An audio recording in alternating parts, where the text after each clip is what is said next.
ଆସ ଶୁଣିବା ସାଙ୍ଗମାନେ ଗୋଟେ ଗାଁର ଗପ ଗାଣ୍ଡିମରା ଅଜନାତିଙ୍କ କାହାଣୀ। ଆସ। ଆରେ ନାତି, ଆଉ ସ୍କୁଲ ଯାଇଥିଲୁ? ସବୁ ପାଠ ପଢ଼ାପଢ଼ି ଭଲ ଚାଲିଛି ତ?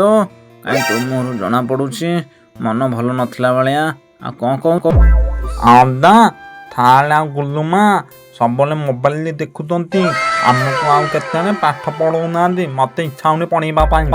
ହେଲେ ନାତିଆ, ଆଉ ଥେଆଡ଼େ ଯାଉଛୁ ତ ଗୋଟେ ମୋ ପାଇଁ ଗୋଟେ କଷି କାକୁଡ଼ି ତୋ ପାଇଁ ଆଇ ଦେଖୁନୁ। ଆଉ କ'ଣ କରୁଛୁ?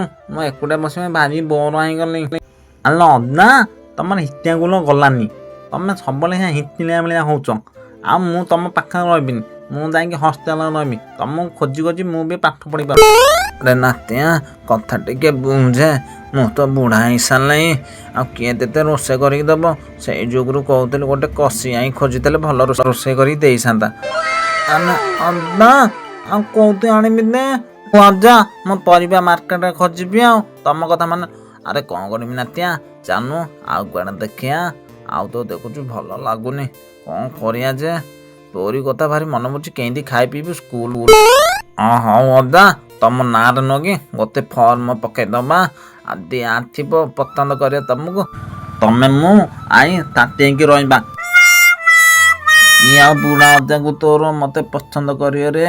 ମୁଁ ତ ବୁଢ଼ା ହେଇସାରିଲିଣି, ଏବେ ତ ଆଉ କାହାକୁ ପସନ୍ଦ କରିବନି। ହଉ ଚାଲ ଯିବା ଆମେ। ହଉ ଥାଳେ ଅଦା, ମୁଁ ତ ଗୋଟାକୁ ଫତେଇ ଦେଇଛି। ସେ ଯଦି ମୋତେ କହିବା ବାବାକୁ, ସିଏ ତମକୁ ବତେଇ କରିକି ଦବ। କ'ଣ କହୁଛୁ ଅଦା? ଏ ଶଳାଟି, ତୋ ଗାଞ୍ଜିରୁ ନାଳ ଥାଳିନି। ତୁ ଭଲ ପାଇଲୁ କୋଉଦିନ? ତୁ ତ ମୋତେ କହିନୁ ରେ। ଶଳା ଚୁକା ପିଲା। ହଉ ନାତିଆ, ଚାଲେ ସେ କଥା ଥାଳେ। ଆମେ ତ କୁଆଁରା ମରିଆ। ତୋ ପାଇଁ ମୁଁ ଅଣ୍ଡା ଝୋଳ କରିଛି। ଖାଇ ପିଇକି ଆମେ 2 ଜଣ ଶୋଇପଡ଼ିଆ ଅଦା ନାତି ହେଇକି।